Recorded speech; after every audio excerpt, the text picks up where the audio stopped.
Commissioner Garden, we are live. Thank you. Good evening, ladies and gentlemen, members of the Park Commission and staff. This is our regularly scheduled Ashland Park and Recreation Commission study session for November 3rd, 2021, 6 o'clock. We're meeting electronically and we have no one scheduled for public input. So we will go directly to the single item for discussion tonight is discussion of long-term funding options for APRC. There's been quite a few things that have happened over, well, the last few years, but more recently too. So we're going to have a presentation from Director Black to kick us off, and then hopefully have a lively discussion that'll move us hopefully forward to potential action items for next week at a regular business meeting, since we won't be doing any voting tonight. So this will be more question and answer and making sure we're all on the same page. So with that, without further ado, I'll turn it over to Director Michael Black and he can take us along. Thank you. Okay. So, like you said, we just have the one item, and I've got just a really simple presentation, but I've got some numbers, and I think it would be useful if you can see those. So, one second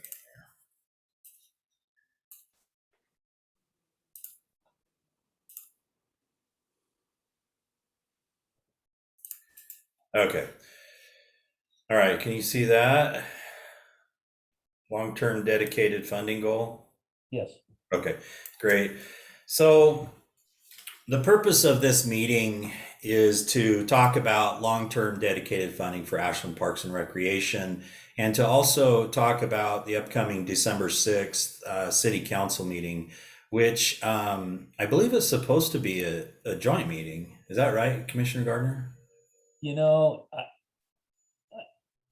Rick and I talked about this, because if we're going to be present, then or have a quorum, the commission, then it would need to be listed as a joint. But I'll be honest with you, with all the information that I've seen watching the city council meetings, I have not seen it referred to as a joint meeting. Okay. All right. So on December 6th, the City Council is planning to hold a meeting to continue the discussion on long-term funding for Ashland Parks and Recreation. And as you know, but for people who may watch this either now or in the future, the City Council has adopted a resolution that provides for the funding for Ashland Parks and Recreation through this biennium. The coming biennium is not certain how funding will look for Ashland Parks and Recreation. There's been a lot of talk about it, and we're not really sure what the funding, if the funding will be property tax or if what the rate will be, and if we'll be able to have enough funding to perform the services and the functions that we do now. So the Parks Commission recognized this last year, and for this biennium adopted a goal, which was to investigate basically a permanent funding source to ensure that Ashland Parks and Recreation has long-term financial sustainability. The subpart to that was work with the city to investigate these things. It mentions food and beverage in here, and this isn't an exclusive list, but food and beverage is one of the funding sources for this biennium. In the budget, it was proposed that food and beverage be more of a long-term funding scenario for Ashland Parks and Recreation, but the council only adopted food and beverage as a funding source for Parks and Recreation for 1 year, which is the next fiscal year. So just moving forward, getting into this discussion, and I'm going to go over some history here, because I do think that there might be some people who end up watching this who maybe don't know this information. But the history of funding for APRC is that in 1908, there was a charter that was adopted that created a Parks Commission. The Parks Commission was separately elected from the council, and had the power, still does, I'm sorry, I didn't mean to say that in past tense, still has the power to formulate and adopt rules and regulations for their, quote, government, to exercise control and management of all the lands for parks purposes, and to control and manage all of the parks funds, whether it's those funds are obtained by taxation, donation, or whatever means. And you also have the charge to expend those judiciously for beautifying, improving the city's parks. And I'll add recreation programs to that as well, which came a little bit later. So there was a millage in the charter that was dedicated to APRC. And I'm pointing out here that it was the charter separated the millage that was needed for the city council to maintain their general fund departments like police and fire and planning and administration. They separated that in the charter from parks and recreation, or you could say they separated parks and recreation from those other sources to prevent competitions for that funding. Not apostrophe is errant. I didn't mean to put that there, but the fact is that it was separate, and the reason for that, I'm saying, is because the people, the voters who elected to adopt the charter in 1908 wanted the parks commissioners to be elected separately and their funding to be separate from the rest of the city to prevent competition for those funds. That historical millage has been $2.09 per $1,000 of assessed value, which in today's dollars is about $6,135,000 per year. And that's based on the current assessed valuation of property in Ashland. So if you look at the historic level, the funding is $2.09 or $6,100,000. I just rounded down. But a couple of years ago, that funding was cut. And one of the reasons why, just one second here. Michael, I think you're missing a zero there. Yeah, I'm missing a zero right there. Let me just change that.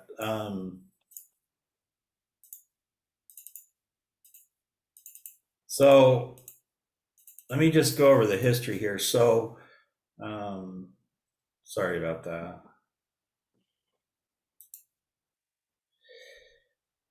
Okay, so can you see my screen? I just want to change that for the record. So it's $5,500,000 that we're currently getting, and now this change was imposed on us in the last biennium. So 3 years ago, there was a change from $2.09 to $1.89 per thousand, and this was a result of some funding issues that the city had with their general fund, and there was not enough money to go around. There was increased costs of PERS and insurance, and we were all sharing in the responsibilities for those costs. And the parks and recreation funding level was dropped from $2.09 to $1.89, and that resulted in about a difference of 20 cents per $1,000 of assessed value, or $550,000 less that Ashland Parks and Recreation receives every year. So this is what that looks like as we're looking at this in a graph form. So this blue here, this blue bar, is charges for services, but really that's property taxes right there. So these blue bars represent property taxes, and you can see that generally property taxes, if we went back farther, they tend to rise about 3% every year or something like that. As valuation rises in Ashland, so property tax valuation will rise. So you can see it going up, and then in 19 and 20, it kind of flattens out. Commissioner Long? Yeah.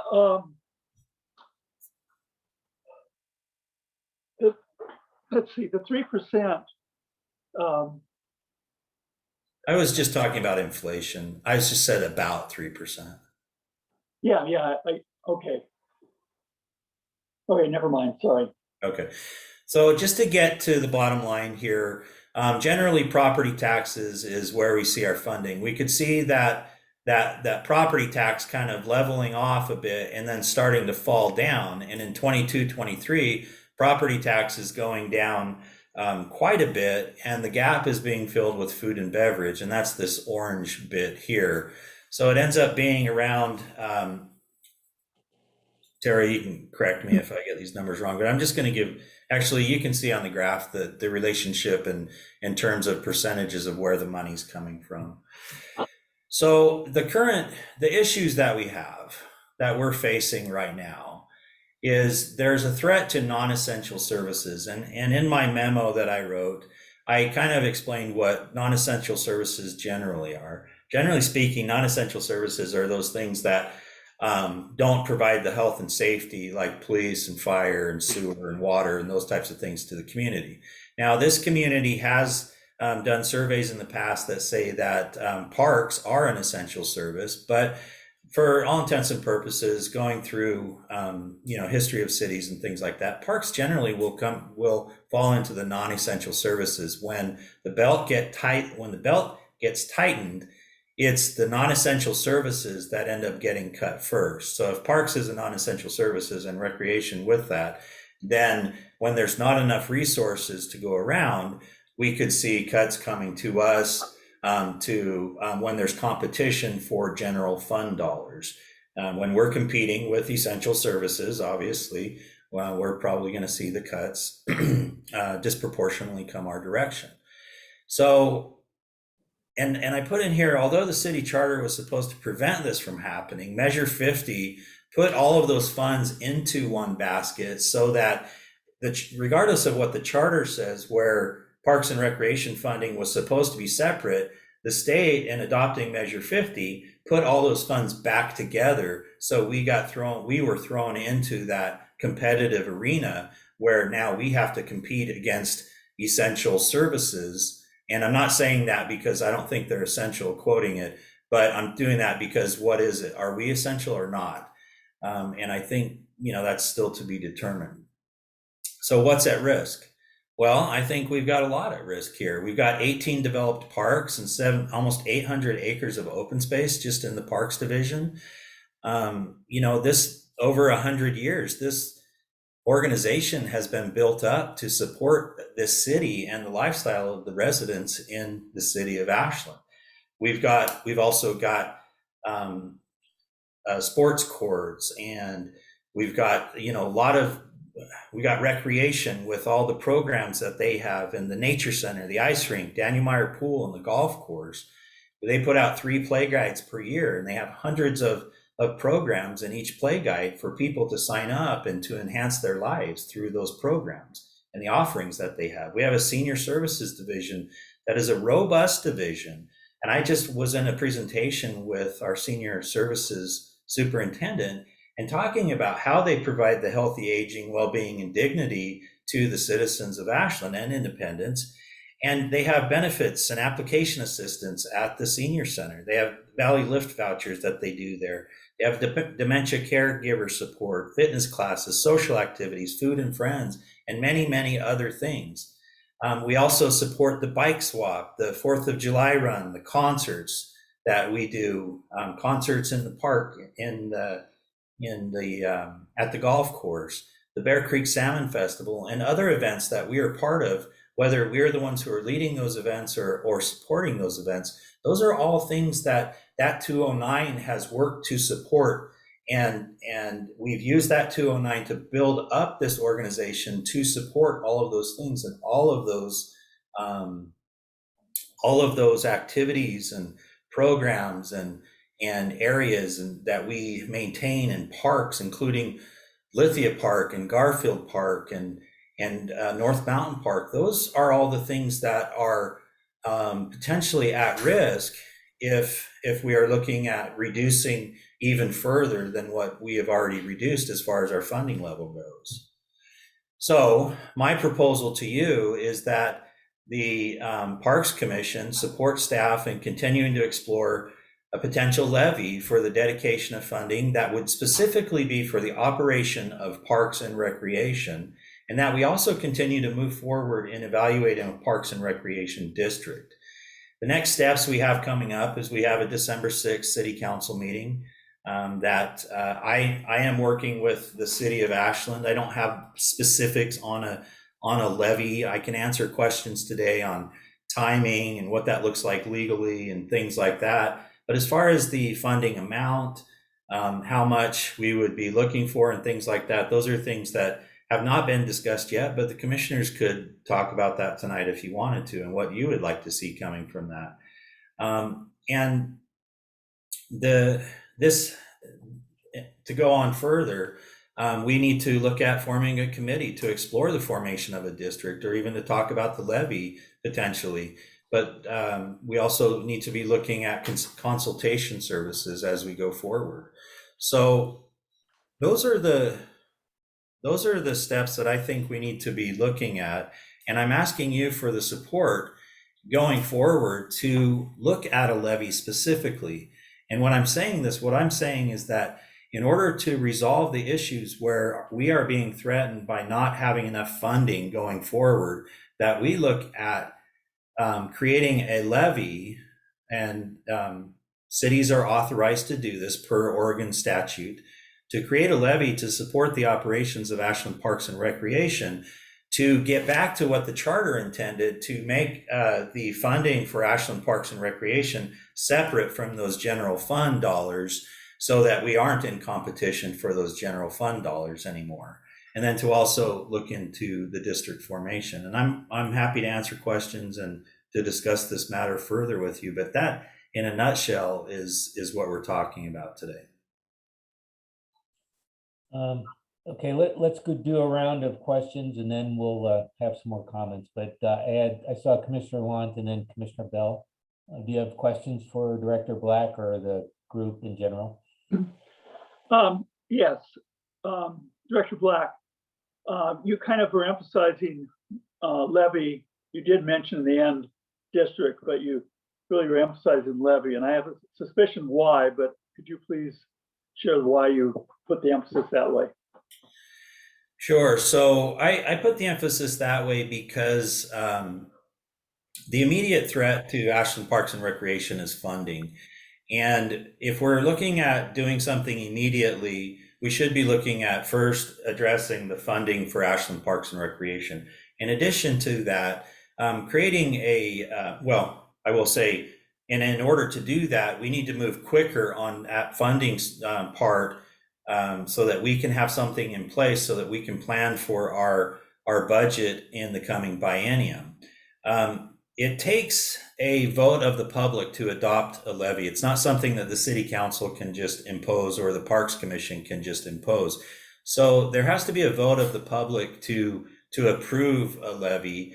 And so it takes a bit of time. Now, comparing that to the creation of a district, it takes more time and should take more time because there's a lot more to look into with a permanent district.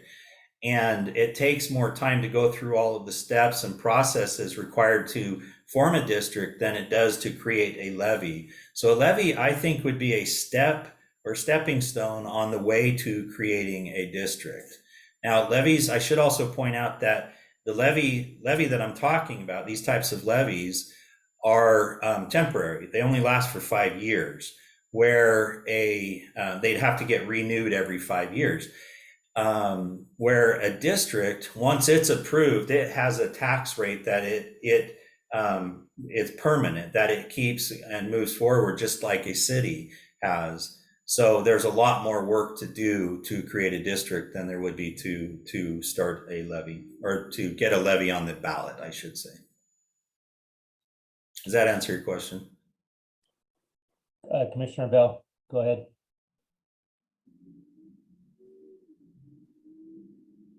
Sorry. So a couple of things I just wanted to clarify. So my first point was, or my first question, I guess, is the goal of this would be to continue funding at $2.09 or $1.89. Well, that's really up to the commissioners, and I am not proposing today what the rate should be. I mean, you could look at this a number of different ways. You could look at this as creating a levy and getting the funding back to what it was completely. You could look at this as as something different than that too. I guess there's just so many different things you can evaluate here. The reality is what's forcing us into this situation is there's not enough money to go around.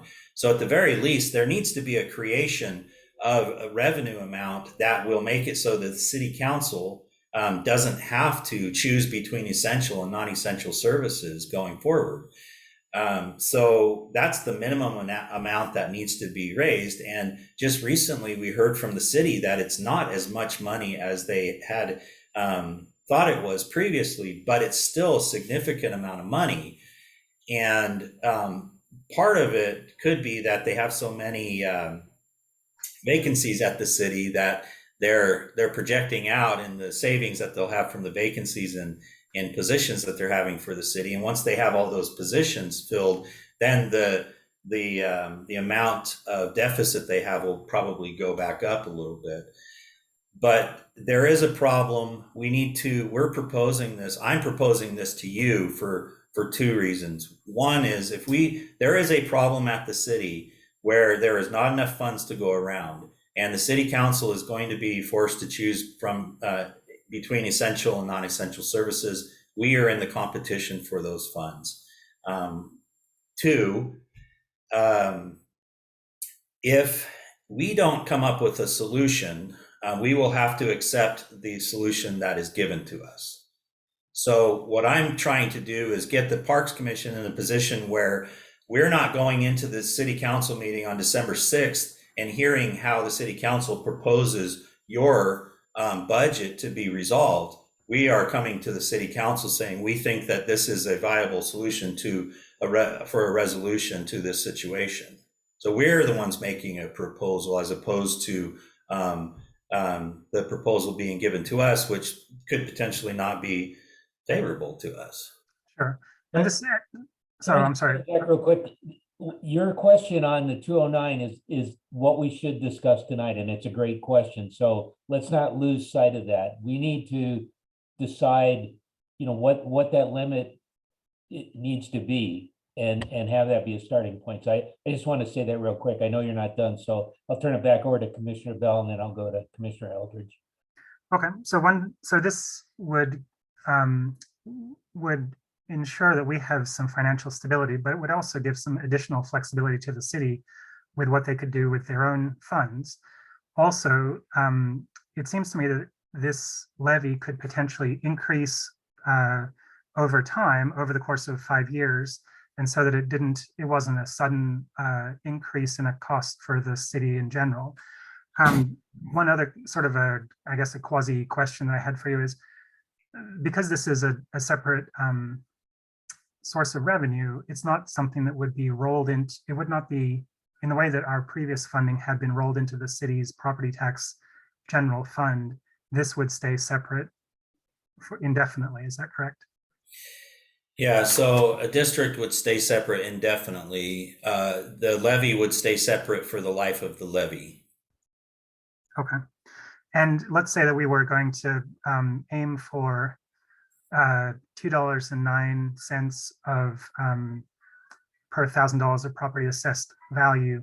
Let's say the equivalent of that for this levy. The purpose of that is really to maintain our existing services. In other words, at this point, there's no other plans to expand the Parks and Recreation Services further, or to add new land or purchase new land, I should say, or any other sort of expansion of our services. This is, I think, if I understand correctly, basically maintaining our existing services, our existing city-owned properties as is going into the future. Is that correct? Yeah, it is. And you could look at this a couple of ways. And I would prefer to look at this as separating the property tax from the general fund as opposed to a new property tax amount. So when we're talking about $2.09, that's a lot of money, but the city already collects a certain amount of tax dollars, and a certain amount of those tax dollars already come to us. So as we're looking at this and we're separating it, we should also be seeing, as we're creating this levy, if that's what ends up happening, if the voters agree and Parks Commission and City Council agree, then there should also be a reduction at the same time with the property tax at the city, because we're taking away that requirement from the city and putting it over here. They no longer need to tax at the same rate that they're taxing at now. So therefore, they would be reducing their tax at the same time. What would the net result be for the citizens of Ashland? That's something we still need to work out. The city still needs to come up with a revenue source to fill the gap that they have if they're going to continue to provide all the services that they're currently providing. So this is a way where they could, if we separate it off, they reduce their tax down, but maybe not the exact amount that we're pulling out. And then they have the ability to fund that gap that they have, because they no longer have our requirements in their budget, and they have that extra funding that they can use to do that. And one last question. So this is what we're proposing, and maybe this is a question for a lawyer, but this levy doesn't conflict with Measure 50. No. Okay. No, it doesn't. And we haven't proposed anything yet. And I just want to make that clear. What I'm saying today is that I'm making sure that the commissioners know that I'm working on a proposal to present to the city council, and that I am actually working with the finance director on this and have talked to the city manager on this. So I'm making you aware of that, and making sure that I do have support of the commission going forward to continue to do that.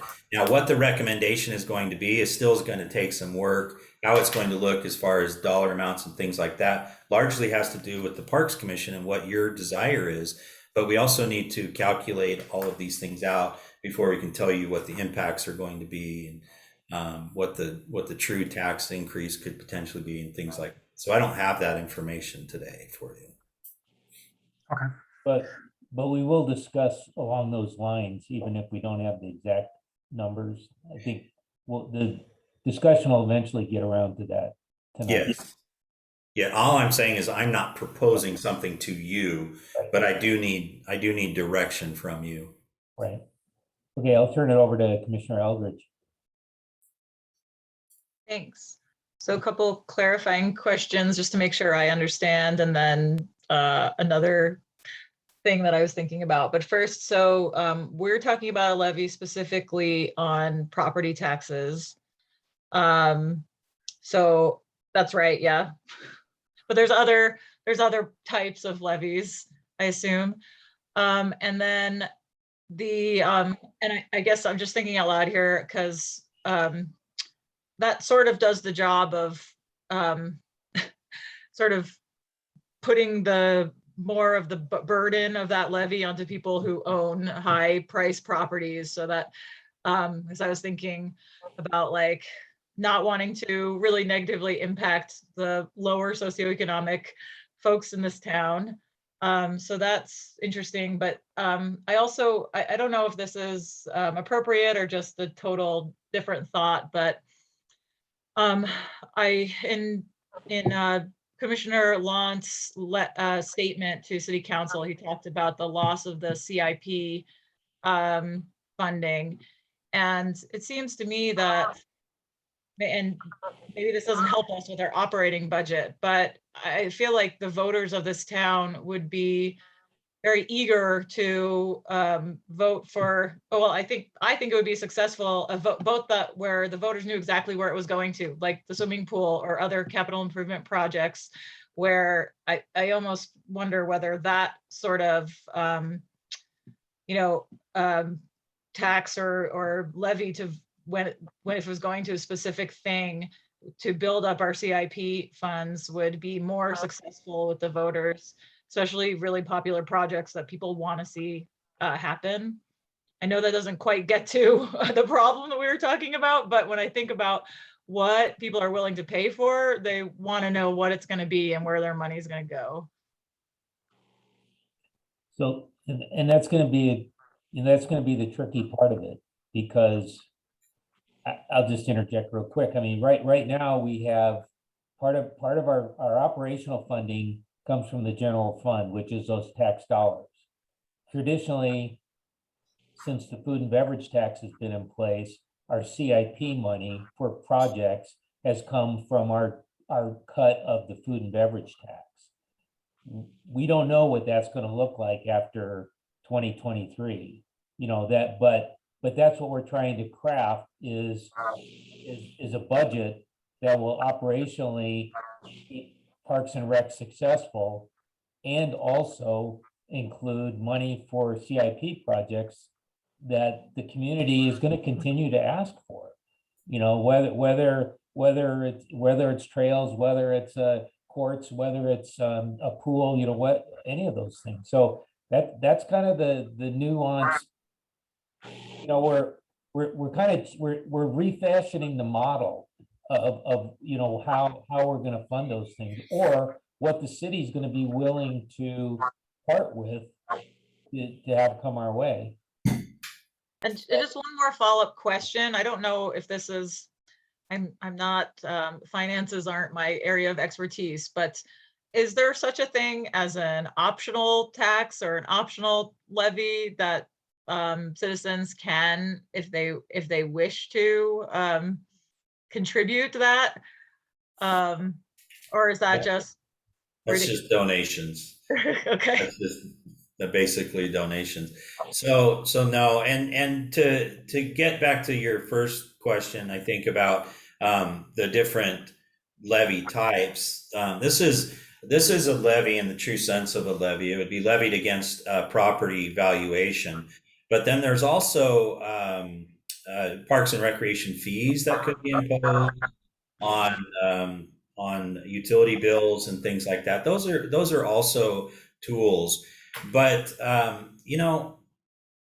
well, I'll say that for later. But we do need to talk about amounts and things like how you would like me to proceed forward and everything. And then we should also clarify, because I think we can't do this enough, and we need to get to a point where it's very clear to people that basically what we're doing is just trying to get back to what the charter says, that the Parks and Recreation Commission will have a funding source that's separate from the general fund. And with Measure 50, that went away. And you will then be able to have control and management of those funds. And so I don't look at this as splitting off to increase people's taxes so that they can support parks and recreation, but more separating those funds from the city so that the Parks and Recreation Commissioners truly do have control and management of those funds, and we're not in competition. And for that matter, the police department's not in competition with us, or the fire department's not in competition with us. I think this helps all the way around. This isn't just for us so we can be made whole. This could also make all of the general fund departments whole as well. I'm going to continue around. Commissioner Lewis is next, then I'm going to go to Lon, and then I'll go back to Julian Bell. So go ahead, Commissioner Lewis. Timeline, where is this fit in on the election day coming up, and so how many months do we have to prepare? So we need to keep working through the winter, and we need to have a proposal ready in February that can go, it has to be going through the city council at that time so that the ballot language can be presented through the city recorder so that it can be part of the election coming up in May. Okay, thank you. That's what we're looking for. Commissioner Lunt? Couple of things. In terms of just the process, it seems to me that I understand that we probably don't have time to get a district formed within the appropriate timeline. So that means we would need to go for a levy. But I think what's really important is that we don't set ourselves up where we're asking for money in a levy and then coming back a few years later and asking for more money with the district. I think we should ask, whatever we ask for the levy should be what we ultimately are going to ask for in the district. So that way we only one time are dealing with the money thing. The second time around, all we'd be doing is saying, the levy's going away, we're replacing the district, it's the same amount. And that's gonna be a lot easier sell. This is gonna be, it's a lot of work to do this, and I don't think we want to do it more than once. So that's my first point. The other is, although it may be too complicated, I think it is a good idea to transfer the food and beverage money to parks. The reasons that was argued for to begin with remain, which is we are more we're more flexible in terms of, if something happens, it's easier for us to lay off workers and let the grass grow too tall for a year than it is to lay off firemen and not be ready for the next Alameda fire. So I think that there really is a logic to using that money. But the trick is it has to be, and people have run with this. In fact, some people are actually on this Zoom meeting, or among them have taken the approach that what we're after is more money than what we currently are asking for. So that's the trick, is if we were to do that, if we're going to advocate for the food and beverage to be part of this package, we have to make it very clear that our bottom line, our full amount, is the same, whether it comes from property tax or from food and beverage. Okay, that'll be part of the discussion, I'm sure. I'm going to continue around with Commissioner Bell, then Eldridge, then back to Lewis. So I guess one of the things that I also wanted to point out to people that might be participating in this meeting, or if people reviewing this in the future, is that the problem that we're facing is going to be an ongoing problem. In other words, every 2 years, every biennium, there is going to be an additional need to cut further money from the city's budget. And so every 2 years, we're going to be back in the same situation, repeatedly going through the same process, unless we come up with some more durable solution to our funding. And that, I think, is a really strong reason to set up a levy and potentially a district. Another thing that I was going to point out is that if we're debating whether our goal is funding at $1.89 of assessed value, or whatever it is, per $1,000 of assessed value versus $2.09, it is still, I would describe that still as either one of those as being a way of maintaining our existing city properties and services. For example, at the moment, we are hoping to replace the existing pool. If we were able to have as I understand it, and correct me if I'm wrong, but if we were able to have a levy that brought in $2.09 of assessed value per $1,000 of assessed value, that would potentially give us the flexibility to have a revenue bond and pay for a replacement of a pool out of our own income, rather than having to seek a bond, like a general obligation bond from the city. So, in my view, particularly in light of trying to replace the pool, or update the pool and replace it, I think that $2.09 of assessed property per $1,000 of assessed property value is the appropriate amount of money to be aiming for, because I think that does maintain the services as you've already described. It does maintain the services in the way that I think the citizens of Ashland, or the residents of Ashland, expect. So. And can I just point out that it will be the citizens of Ashland who either affirm what you're saying or don't affirm what you're saying. So I just want to point that out, that what we're talking about here is a democratic process, where we potentially, in the end, would be putting this in front of the citizens of Ashland and asking, do you agree with what has been proposed here? And they would respond, just the same way that it was done in 1908. When it was put in front, when a charter was put in front of them, and every election since then, the citizens will be the ones who decide But yeah, I agree. I think those are the things we need to talk about. We need to put something in front of them so that they can decide. But I just want that to be clear. I mean, what we're talking about here is a very democratic process. Yeah, we're gonna come up with what we present to the citizens. Mhm. Commissioner Eldridge, did you want to make a comment? Another quick process question. Can APRC put a levy, propose a levy to the voters, put it on the ballot on our own, or do we work with city council to make that happen, or do they need to approve it? So the process is that any group like us, fire department could do it, or any other group could with the city could come to the city council and recommend the placing a levy on the ballot. And so that's the process. The Parks Commissioners do not have the authority to tax. So you wouldn't have the authority to place that on the ballot yourselves either. So. Before I go to Commissioner Lewis, I think that's a good point to just remember. You know, police or fire could do the same thing. They could say the city is overspending. There's a deficit. We need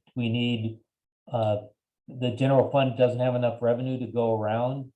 We need a public safety levy to fill the gap. You know, they could do the same thing that we're doing. I think per Michael's introduction, I think we're going to take it upon ourselves to go down this road, hopefully help the city fill, help the city correct a deficit that they have. And once again, make APRC a functional body organization into the future with some stability, because we don't have that now. I mean, I'm willing to go back and, we need to follow the progress of what's happened to our funding, and it's not, we can't count on the city. We can't count on what they've said to us. We can't count on them going forward. I hate to say it that way, but that's exactly what's happened to us over the last decade or longer. As we've stepped up to the plate, we've taken on city projects, we've helped out, we've bought property for trails. We've done these incredible things to help the city, and this is our reward. It's like we're getting defunded. And we need to come to the rescue of the city, but we also need to preserve ourselves. So it's kind of the way I'm starting to look at it. Commissioner Lewis? Just a statement on Commissioner Eldridge's point. I believe the citizens could get signatures and have a levy put to the vote. It's just a harder road to go because people have to get out there and collect signatures and a certain thousands of signatures, and then you could put it on there without the help of the council. But I'm not recommending that. I'm just saying that could happen. And then I guess I'm in the lobbying effort right here. I think I would lobby for asking for the full 209, because at some point we're going to need to have a park superintendent, and we're going to need to get back recreational staff and park staff.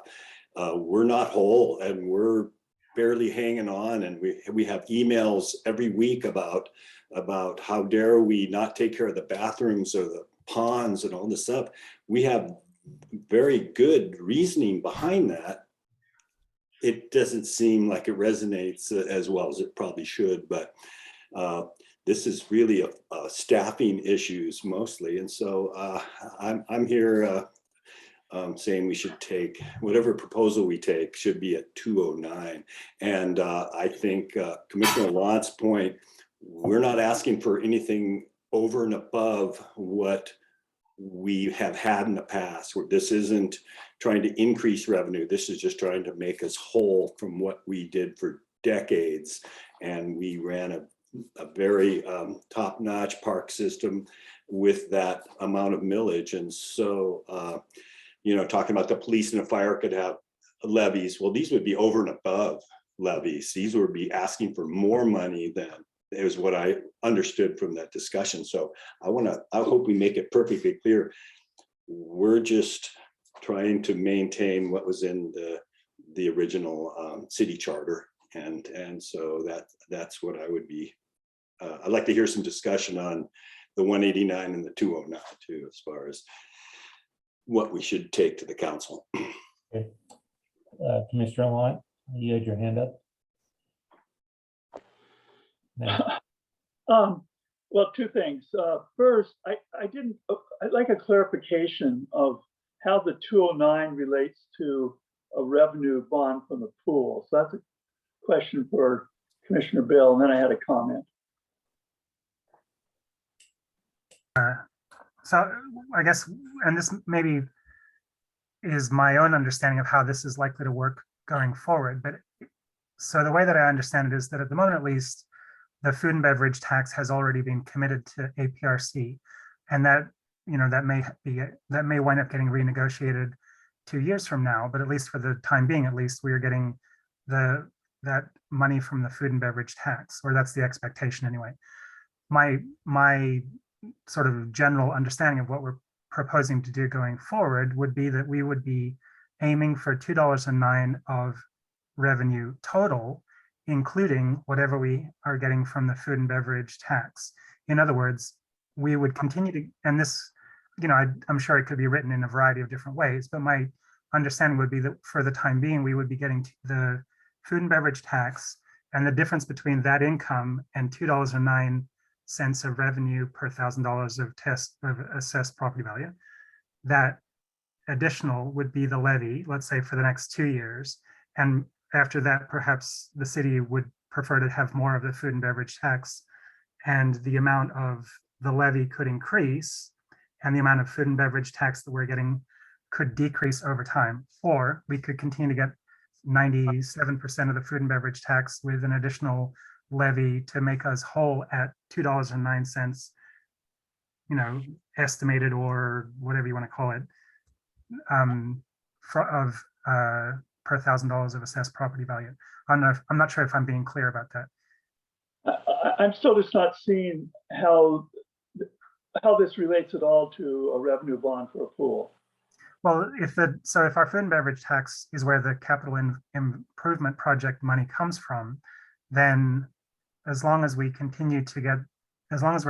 the food and beverage tax, then part of that could be used as a revenue bond to upgrade the pool. And that's my understanding of the arrangement. I'm not sure that that's correct. I think that is correct.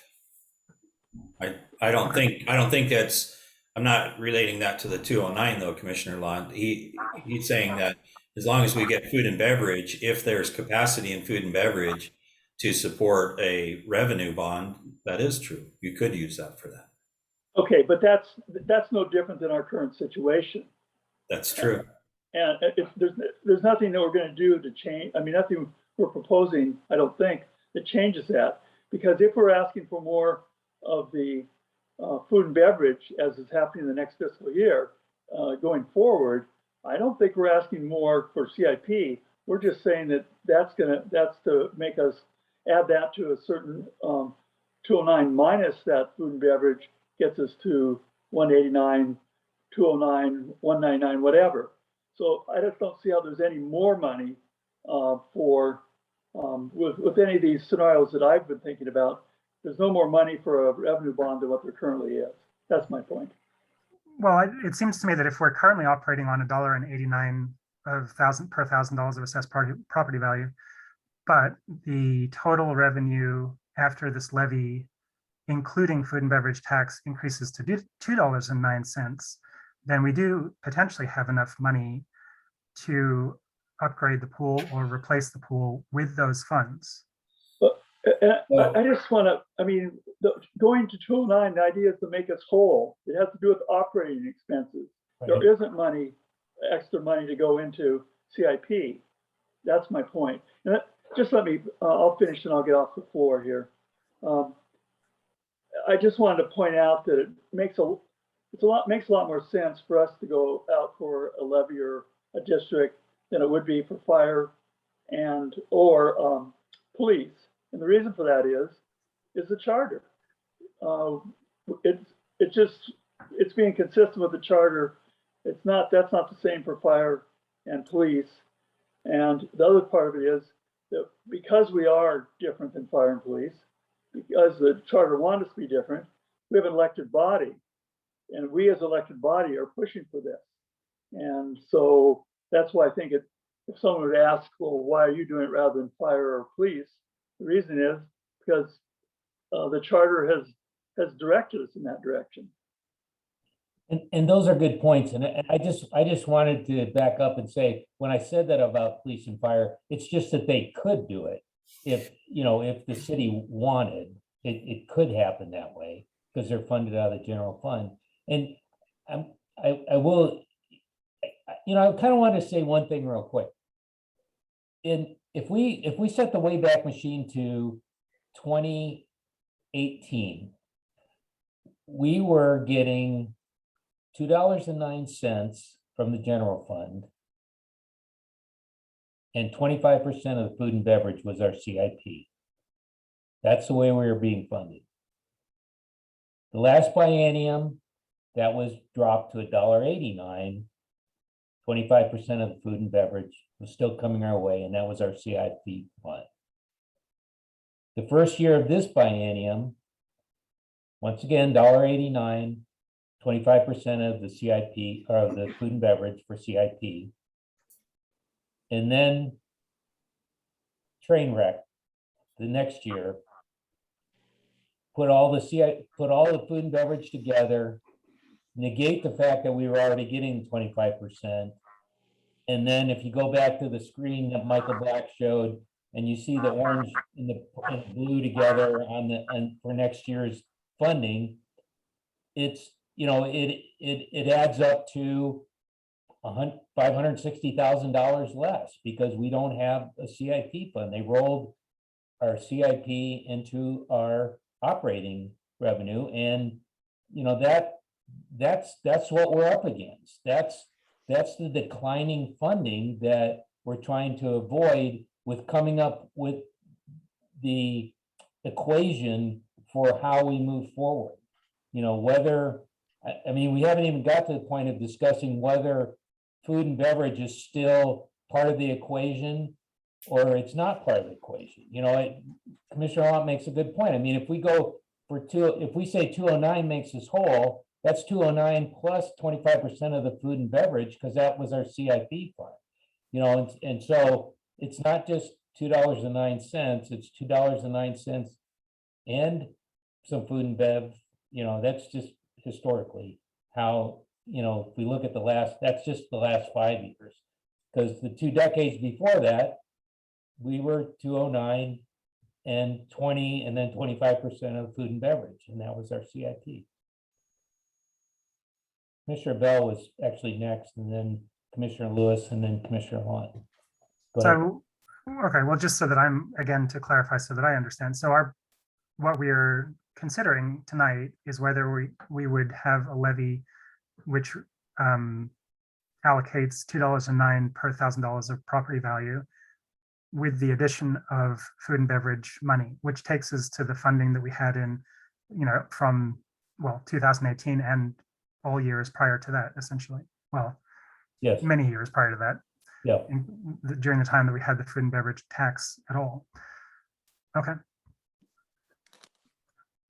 Commissioner Lewis. I'm not only was I lobbying for the 209, I'm also lobbying to keep this levy as simple as possible.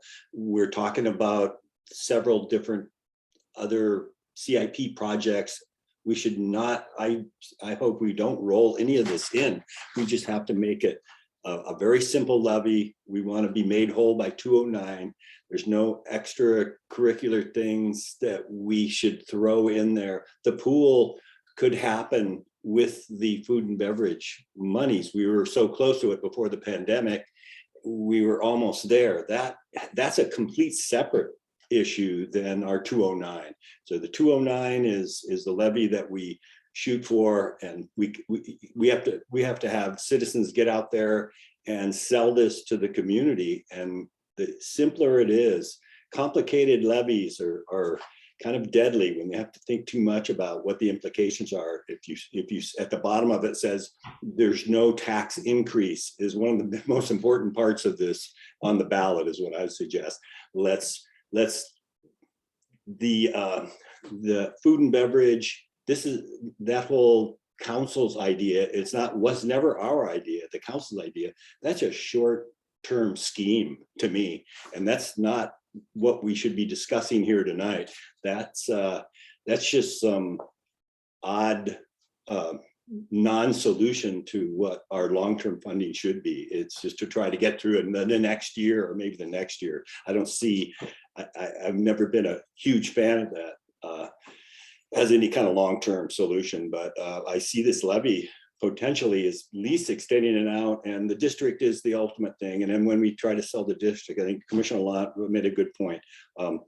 Let's not change up for the district. Let's just say, hey, this is what our intention is, the 5-year plan, and then there's the permanent plan after that. And so if we get too much discussion and we want to roll this in, or we want to pay for this and we want to do this, food and beverage is completely separate from this levy, I would hope. Let's let Director Black interject a few things here. Okay, so one thing is that the Oregon revised statute states that operation levies and capital levies are completely different anyways. So we would have to separate the two.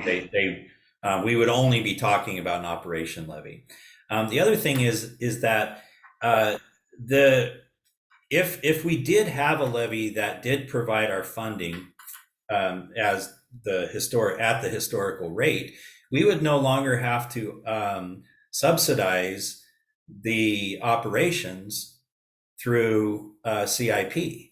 CIP is subsidizing operations. So by having a full revenue of 209, that would open up revenue in CIP as well, which is now coming to operations, which could then be used for things like a pool bond and things like that. So it opens up food and beverage as well, but they are two separate things. They're two separate things. Okay, thank you. I had Commissioner Lott's hand up before. Did you want to defer to Commissioner Bell, or do you? Okay, go ahead, Julian. Well, okay, I think it's confusing to me, so I suspect that it's probably confusing to other people as well. Maybe would it be possible to sort of draw, I mean, not right at this moment, but describe what we have in mind going forward? Because at the moment, the plan for the next biennium, at least, is that we're going to be getting 97% of the food and beverage tax. So for 2 years, no. That's just for the next fiscal year. Sorry, for 1 year, pardon me. For 1 year, we'll be getting 97% of the food and beverage tax plus property tax revenue to bring us up to $1.89 total. So this levy would start the year following this coming year. Yes. And then are we proposing that we are going to return to only a small fraction of the food and beverage tax? The expectation is not that we're going to continue to get 97% of it. That's right. Okay. And that's just, you don't even have to state that is the ordinance. The ordinance will revert back to its original language after the next fiscal year. And it already says that Ashland Parks and Recreation gets 25% of food and beverage. And the change for next year, I believe it specifies that it's only for 1 year. So it's only for the fiscal year starting 2022, ending June 30th, 2023. So just a follow-up statement to that, I guess we have to rewrite, or we have to account for that anyway. Yeah. Right. So I'll go to Commissioner Lott first, and then Commissioner Willis. I just want to point out that the idea that we would have, if we went to 209, but then we could not take as much money out of CIP that's currently or from food, I shouldn't say CFP, money from food and beverage that's currently going to operating expenses wouldn't have to go. And therefore, we'd have more money for things like a revenue bond. But if we did that, just point out that then we wouldn't be making ourselves whole. Then we wouldn't have the money to reinstate the parks superintendent and replace some of the park staff to do the jobs that are currently not getting done. So I almost think that sounds like that to me, that money's being counted twice. You have a response to that at all, Dr. Black? I'm not Well, sure I understood that. So, but that we would be brought back to where we were in 2018 when we were able to maintain what we had and also do capital improvement projects is the plan, correct? Yes. So, That would be the ultimate plan. So so what I was trying to say is that Dr. Black said, well, we could take the money that currently from food and beverage is going into operating, and because we're getting the 209, we wouldn't have to take that. We could leave it in food and CIP. But if we did that, then I don't think we could get back to a full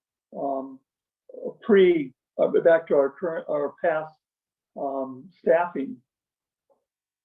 And So- it's a little bit nuanced. No, go ahead, Director. it's complicated. It's very complicated because you also have to factor in central service fees, which have increased so much, and that has to be factored in. So the 209 doesn't pay for as much as it used to.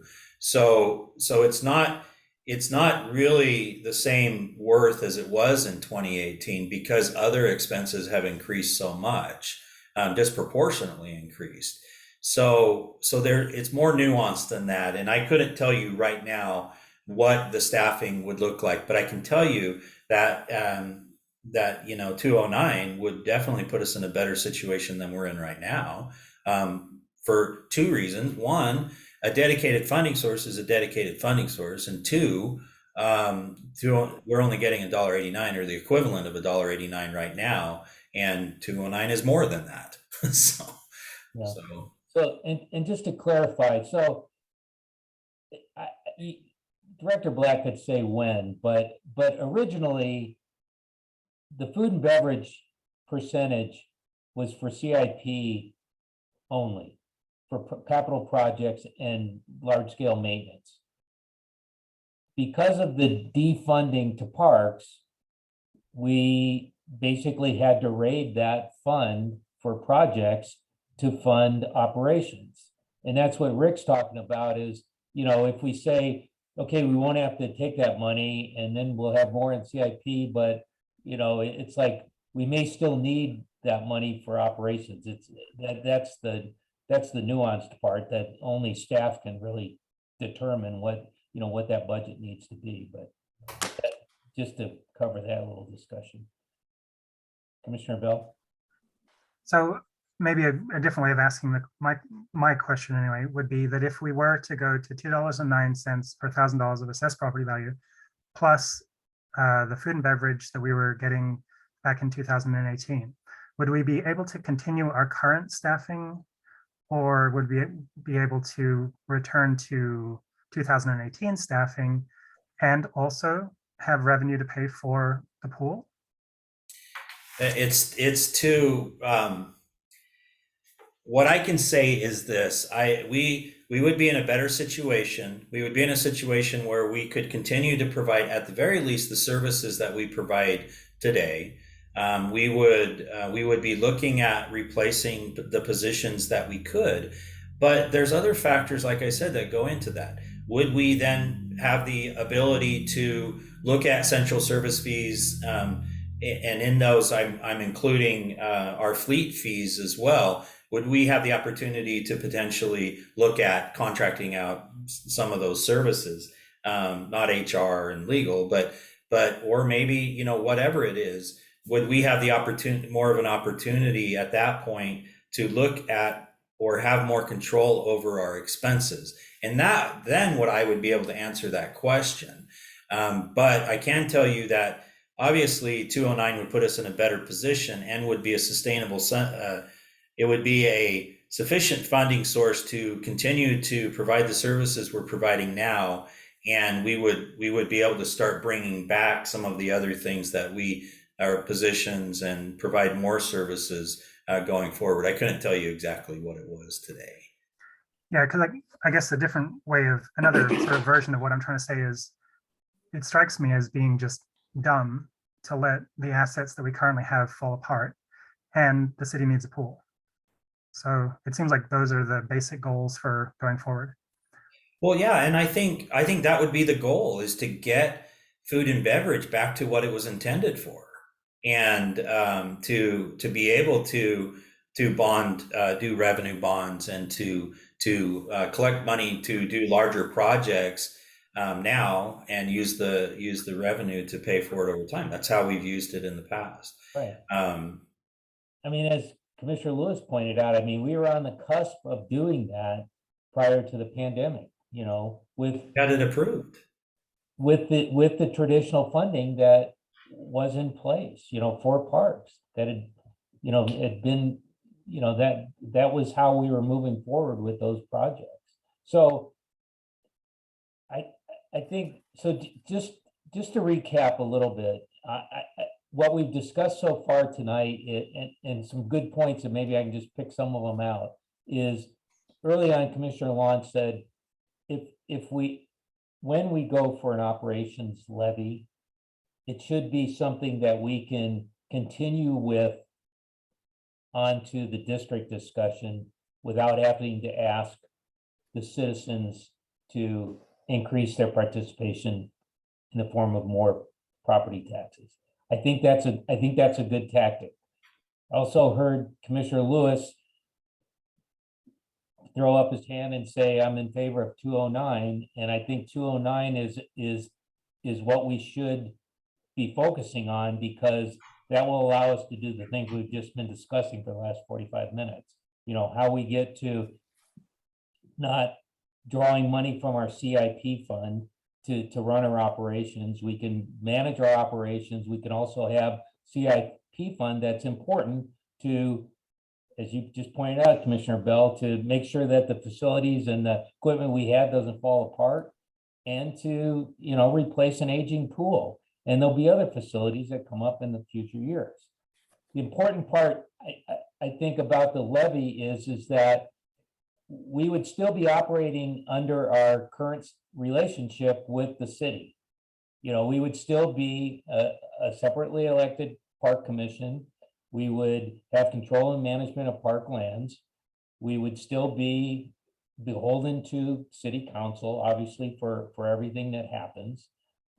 What we're trying to do is we're trying to fill the revenue gap that the city has, because we are the ones that are going to not, we're the ones that are not going to be made whole when the fiscal decisions are made. So moving forward, the levy obviously solidifies funding for parks, and also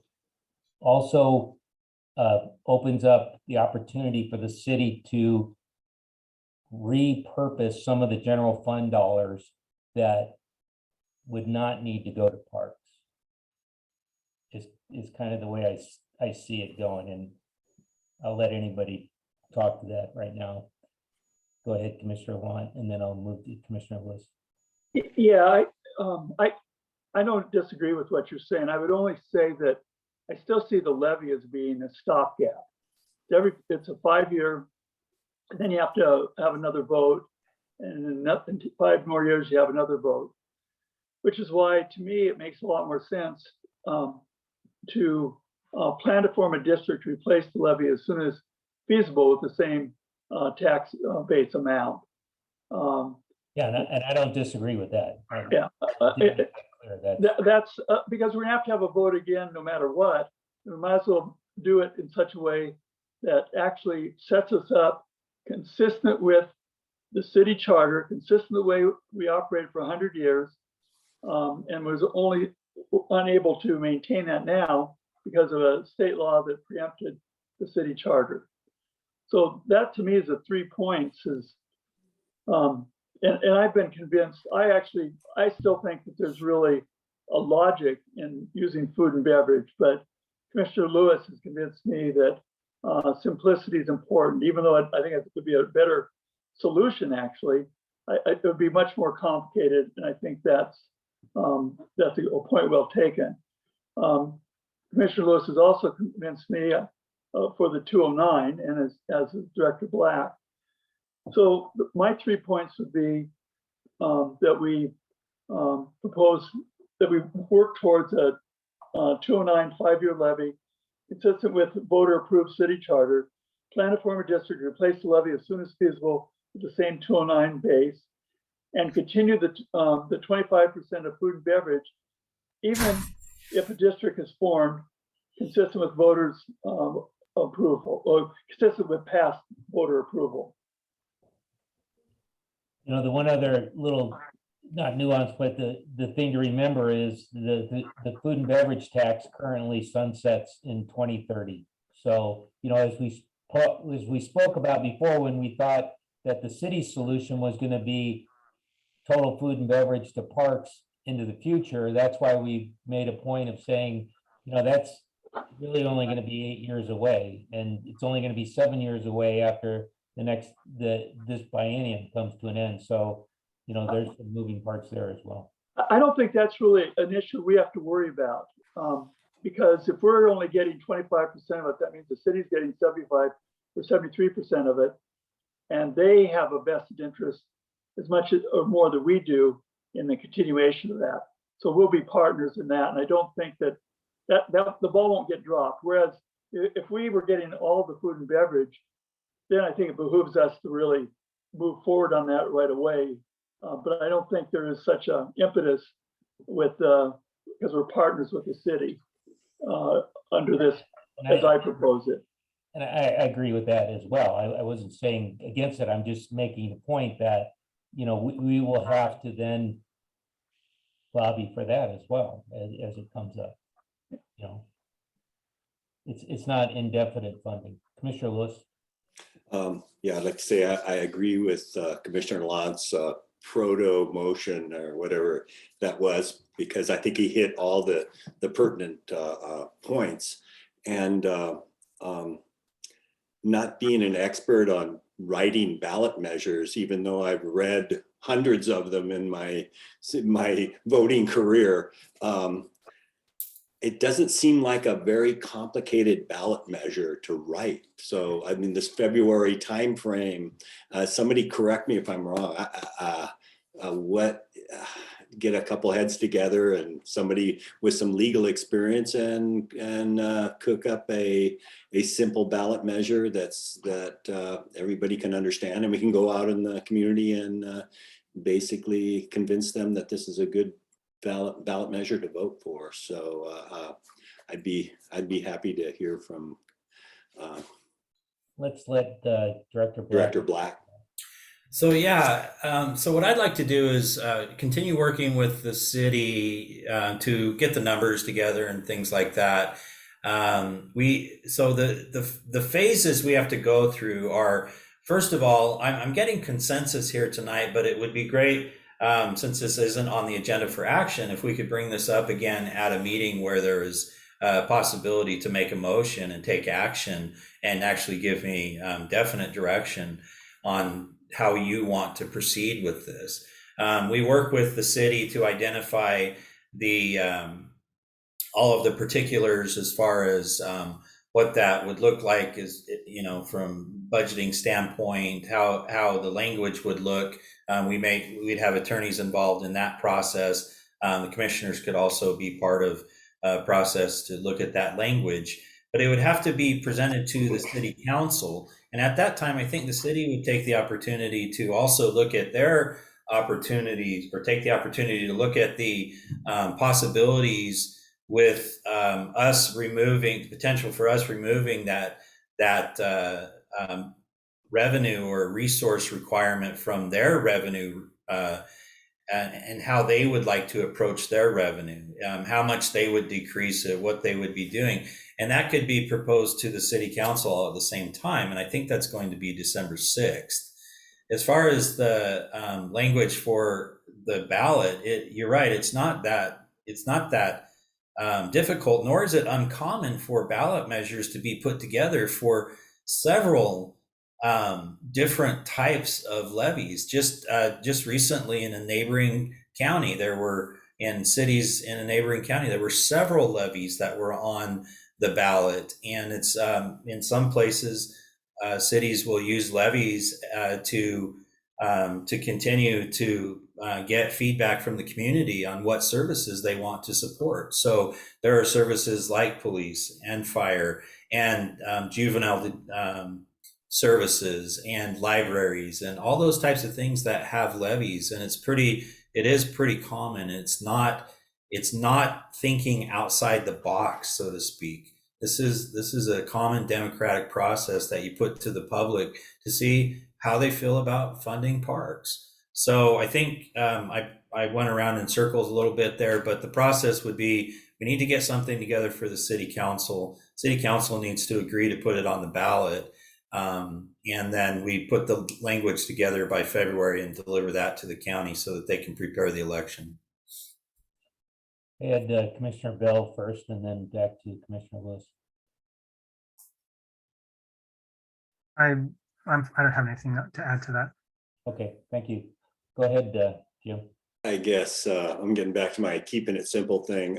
Whenever you have multiple levies or multiple general obligation bonds, if you remember back when we were talking about the pool, and then the council was worried that they were going to try to float a general obligation bond for the city hall and all that they didn't want. This is all political stuff, and I know that kind of gets in the way of pragmatism, but if it gets loaded up and more complicated with council issues, then I see it, then it just seems like it's not simple. Am I trying to be too simple here? I don't know, maybe, but I guess I worry about this, our situation getting mixed up with a lot of other stuff that is going on. That's what we're proposing, though.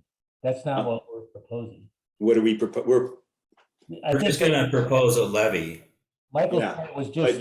But Michael, your point was like the council might look at this as a chance to do something other than that, or what? Maybe I misunderstood what you're saying. I think it was just a matter of saying that it's a democratic process. Like, it's putting the question before the voters. Do you want to fund these things or not?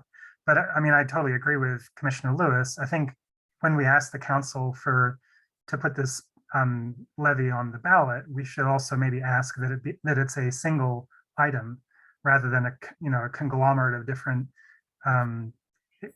levies or other questions. I don't think that wasn't something that was really being suggested. I understand that, but I mean, I think it would be worth saying we would rather this be a standalone levy. Well, I think it is a standalone levy, but you also need to be in a position where you can tell the public that it's not an additional 209. So that means the council has to be, at the same time that they're putting a ballot measure on, they're also agreeing to reduce their taxing amount so that will commensurate with what we're taking out of their general fund. But that's just an explanation of what we're asking for. Yeah. Just to clarify what Director Black was saying before is, it's possible that there might be other levies on the same ballot, is what he was saying. Not within the one operational levy that we would have, but that maybe the library comes forward in May too, and they want to have an additional operating levy on. I mean, that's what he was saying, is there could be levies on a single ballot, not a single measure. I was just trying to make the point that levies are a tool that are used in communities throughout the state, and that they are not an odd or peculiar way of creating revenue. They're actually a very common way of creating revenue. And yeah, there could be other ones on, but my point was just that this is a pretty common undertaking when you're looking at revenue situations like we're looking at. Go ahead, Jim.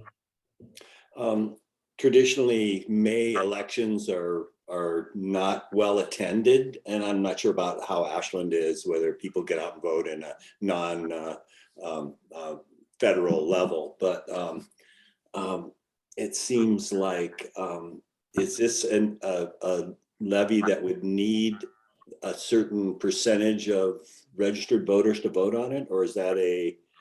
Okay, good. Yeah, I was just, it's pretty complicated politics going on here. So I guess it wouldn't need it could be it could be just whoever votes and get the most votes and it passes. Go ahead, Commissioner. Because it is an even year election and it is a federal election. That's why. If it was this year, there would have been those requirements. But for next May, there's not those requirements. Oh, because November is the federal election. I'm not sure if that's why, but even number, there are federal elections and it isn't required. Good, thank you. So maybe I'll just hold the floor. Yeah, go ahead. So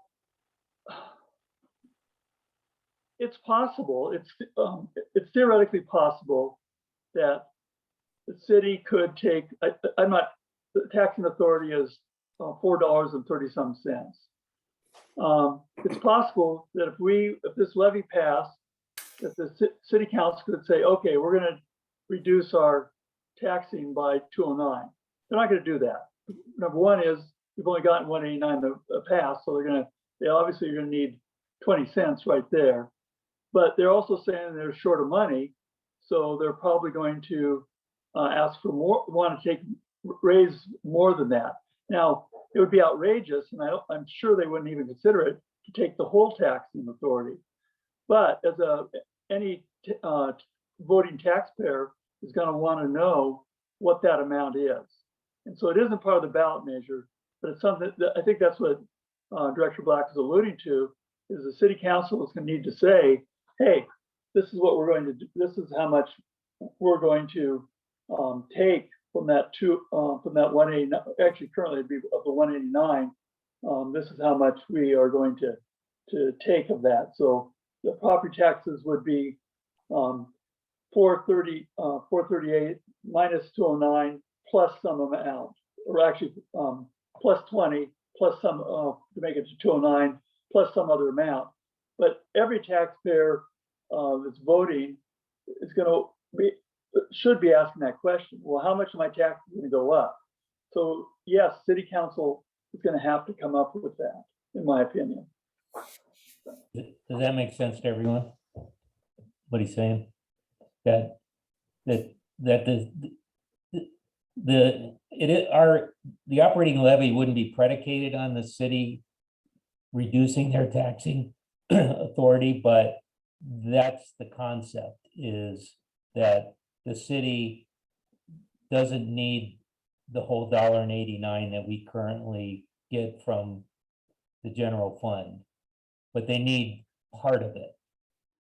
So what the additional cost to the taxpayer is going to be the difference between 209 and whatever the city says they need from the current $1.89 that goes to parks. I don't think there's any easier way to say that. Other than, is it going to be two separate levies, or is this all rolled into one? It's only one levy because the city is already collecting the tax. They wouldn't have to do another levy. They would actually be reducing their taxing amount. But if the levy was just basically a carve out, and you had a choice, a menu choice to say, yeah, we feel this should be carved out, and then the city goes for whatever they need and a separate vote. And I know that's just Pollyanna, probably. I think Director Black or even Commissioner Lunt. So this operating levy for parks is still part of the city budget. Mhm. So in other words, it's dedicated to parks, but it's part of the city budget. We are still an operating organization of the city. And then the reduction in the city taxing, the amount that they keep for the general fund is what's going to be the difference for the taxpayer. Maybe that wasn't clear. It's difficult. It's hard to quantify it. We can't quantify it because it's not really our decision, but the city needs to increase revenue. They need to increase revenue to a point where they either need to cut services or increase revenue. So by doing this, carving our amount out, it gives them the option to lower their taxing amount, but not the entire amount that we're taking out, which then would leave money for them that they didn't have before. And let's say they need, just for numbers, they need $500,000 a year to support whatever it is to make themselves whole. So that would mean that there's potential that there needs to be an increase in taxes of 20 cents per $1,000, which appears to be about $500,000 to bring in that extra revenue. So Parks is pulling out 209, but in reality, the increase in the situation that I gave, which is not a real world situation, it's hypothetical. The increase to the citizens is not 209, it's 20 cents, because the city needs to collect an extra $500,000. So instead of reducing down 209, they reduce down $1.89, which then leaves them 20 cents more than what they were receiving before. And I'm not going to get in the $1.89, 209 thing, but 20 cents more than what they were receiving previously, which then is a net increase to their budget of $500,000 and an increase in taxes to the citizens of 20 cents per thousand. It's an increase of 40 cents. Because it's 20 cents, Yeah. they're getting 20 cents, and we're going from 189 to 209. So that's a 40-cent increase. Okay, you're right. It is a 40-cent increase to equal that amount. But it's convoluted. But the point is that separate this levy wouldn't be, we're not proposing that the levy be a $2.09 increase to the citizens of Ashland. The way that we're looking at it, and we can't really make this decision for the city council, but there's a way to do this to where the increase to the citizens is much, much less.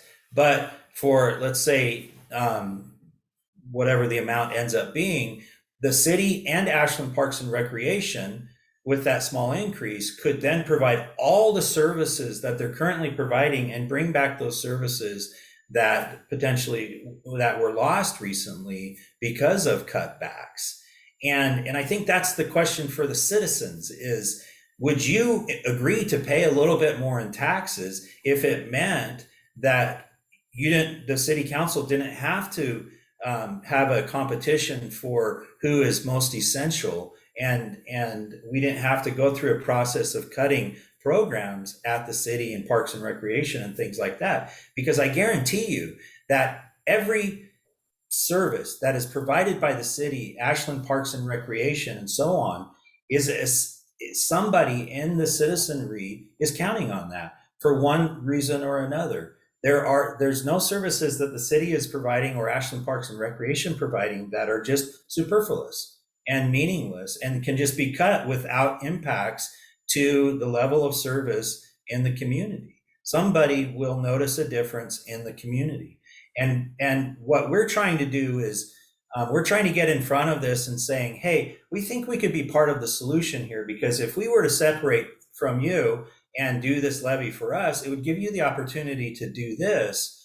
And then you could provide all the services that you need to provide. We could provide all the services that we need to provide. The citizens get all the services they're used to, and we start building those services back up, and it's a win-win situation.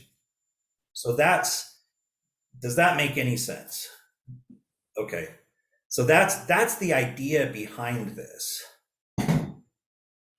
I had Commissioner Bell and then Commissioner Lewis. Go ahead. Well, so if the city is hypothetically at the moment collecting $4 of assessed per $1,000 of assessed value, and we increase the total amount collected by 40 cents, is that still compliant with Measure 50? Yes, absolutely. Absolutely. And again, I'll just go back to, in the end, you're really putting this in front of the community and saying, tell us what you value through your vote. Have we assumed correctly that you value parks and recreation and all these other services so much that you would agree to pay that little bit more on your taxes to continue that? If they come back in the affirmative, then you have confirmation. They come back the other way, that's your answer too. And then we know without a doubt what the citizens of Ashland are willing to accept. And if they weren't willing to accept this, then we know that they're going to be accepting of the cuts that would need to come as a result. Yeah. Commissioner Lewis and then Commissioner Wong. And I think actually we wouldn't be increasing the property tax millage for Measure 50. We'd be adding a levy on top of that. So they're separate issues. So we can't raise anything above the Measure 50 other than a 3% background inflation. But all the levies or the general obligation bonds can be passed, and the taxpayers will pay for them, whether it's the fire station or the schools or any of that. And then not to get too political, and I don't follow politics that close in town, but aren't there counselors who have signed a contract that they won't increase taxation, or is that just something I heard around town? Well, I know that the just like you, the elected officials in Ashland and every other city sign or swear to affirm and uphold the Constitution and to support the citizens of Ashland and provide services to the citizens of Ashland. Beyond that, that's the only legal oath of office that I know of. I don't know any other legal oath of office that exists. And if a contract exists that somebody signed, that would be a personal contract between them and whatever other party is the other signatory on that. So yeah, it's as binding as you feel it should be, though. I guess that's my point. When you're going to vote for an increase in taxes, then you have sold your soul a certain amount, and yeah, above and beyond the Constitution to some other groups. But anyway, and that's the politics we shouldn't be discussing now. We should probably give Director Black the direction he needs to start formulating this potential levy. But I'm going to go to Commissioner Wong first because he had his hand up. Yeah, I was going to say two things. One is similar to what Commissioner Lewis said, which is Measure 50 provided a limitation to what entities can tax. And so City of Ashland is $4.30 something cents. And but it also made exceptions, and the levies are exceptions to that. That is a way of obtaining more property taxes. And another thing I just wanted to clarify again, maybe it's a minor point, but I've heard it twice tonight, calling the 3% increase in property taxes inflation. And really all of it, that's not really what it was. It's just that the Measure 50 said you can't increase more than 3% per year. And of course, everybody does increase that 3% a year, but that's what that's about. It's not, it doesn't have anything to do with inflation. Right. Valuation does increase, and that valuation of property increases though, and that does have something to do with inflation. And that's. Okay. Director Black, what else? Can we clarify anything? Well, I just want to say again, and you know, I think this is a drum that needs to be beat over and over again, and that is that we just want to put this in front of the public. We want the public to have the opportunity to look at this and to objectively make a decision on the funding for Ashland Parks and Recreation and other services too, and how many services we continue to provide or services we cut. The other thing is that this is a recommendation from the Parks Commissioners.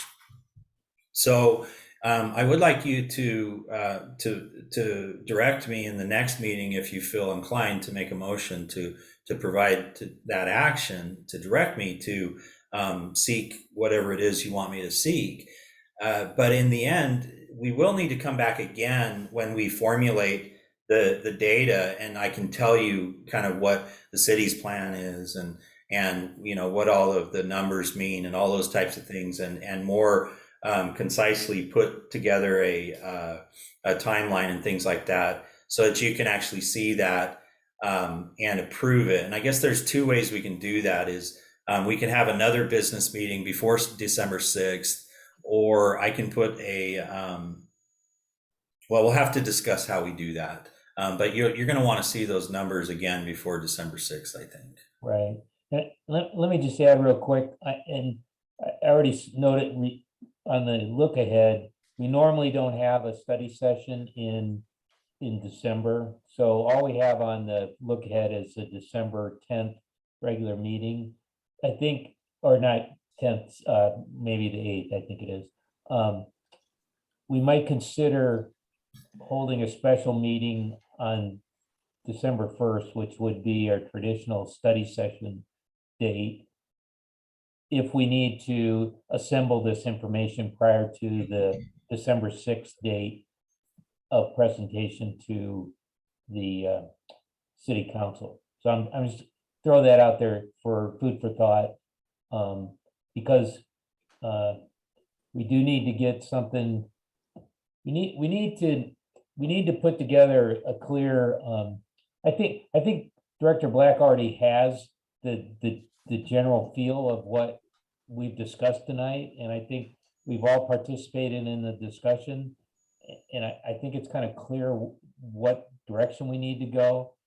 We'll formalize that next week, and then he's going to be in discussions with the finance department, hopefully creating an actual ordinance, I would think, or a presentation to the city council that would say, this is what we want it to look like, and then move forward along those lines. Commissioner Bell, go ahead. I just wanted to make one other comment, which is that, if we put this levy in front of the city council, it's not a request for the city council to increase taxes. It's a request for the city council to put the question to the voters, which is what Director Black is saying. It's not, it may be that some city councilors have decided that they will or won't raise taxes, but we're not asking them to do that one way or another. We're asking them to put a ballot measure about a levy in front of the voters, for the voters to make their own decision. That is stated perfectly. I think that was a very good soundbite. Thanks. Right. So I can't. Is there, Director Black, is there anything that we've missed, or any tidbit of information that we haven't discussed that you might need moving forward? And do you have any scheduled dates yet with Allison? Allison is out of town this week, or otherwise we would have met this week. I do believe I'm meeting with her next Tuesday, and we'll be talking a little bit more about the dollars and cents of the whole thing. But I just want to. One of the reasons why I brought up this recommendation from the Parks Commissioners is I think, when we go on December 6th, I think this should be one of this needs to be one of the topics. Parks and Recreation has a recommendation for the City Council, because we are going in there to talk about the future of funding for Ashland Parks and Recreation. Why shouldn't Ashland Parks and Recreation Commissioners be in the driver's seat and making the recommendation, as opposed to sitting there and waiting to hear what your fate is? So, and I bring that up only to say that, I'm working with the city, I'm putting numbers together, but and what they do is up to them. But I think the Parks Commissioner should go forward with this and make this recommendation regardless. Right, and so I'll just revert back to the comments that Commissioner Lunt made is, and we can think about this for a week, but basically our recommendation is going to look something like an operating levy for 209, a plan. Now, this is just our recommendation, because this wouldn't be in the levy, but our plan is that a district at the same level would come out of this, in the near term, not 5 years and renew the levy, but that we would begin working on the district plan really as soon as reasonably possible. And that we would look to retain the 25% of food and bev that Parks currently gets, so that we have a CIP fund. I mean, those were Rick's points. I think we all stated them in some way, shape, or form, and I think that should be the crux of the recommendation. Well, what we don't know is what the city might have in mind for their portion of this 209, those kind of things. And that's hopefully some answers that we would have, by December 6th. I don't know, if that's the goal, or just to run this in front of Allison, or, I mean, the idea would be is that the city finance would know what their projected shortages are moving forward, and could realistically say to the Parks Commission, we're going to need 20 cents or 40 cents of your current general fund money to balance our budget. So then we know when we go to the citizens, and this is just an example, we go to the citizens, we can say, this is going to be a 40-cent raise to your property taxes for 1,000 of assessed value. I mean, that's what we potentially face in May, or maybe it's 38 cents, or maybe it's 25 cents. I don't know. We don't know what it is. The smaller, the better, obviously, but that's kind of dependent on what the city feels they need to get out of this proposal.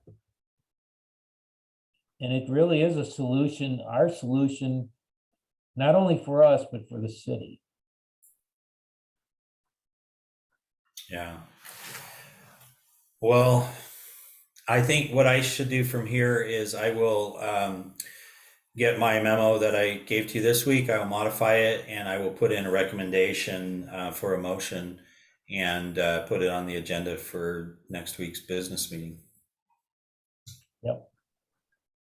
And then, I mean, does it sound reasonable to us that we would call a special meeting, as this be the sole topic for potentially December 1st, so that we could solidify that before the March or December 6th meeting of the council? If it's nodding, so I think we should pencil that in our calendars, and we would shoot for that. Okay. Anything else? Go ahead, Jim. Along that line, I want to thank Commissioner Lott for his letter to the council. I feel it was very well written and laid out the history and the reality and where are we going to go from here. So thank you. yeah, it's a good basis to, a launching point, I think is what it was. So, any other comments from other commissioners? Okay, well, we kept it to an hour and 45 minutes. That's pretty good. And I think we accomplished what we needed to accomplish for tonight. So appreciate your participation, and we'll look forward to picking up this discussion for a recommendation next Wednesday night. And Thank we'll you. adjourn the meeting. Thank you very much. Thanks, everybody. See you all later. Good night. Good night.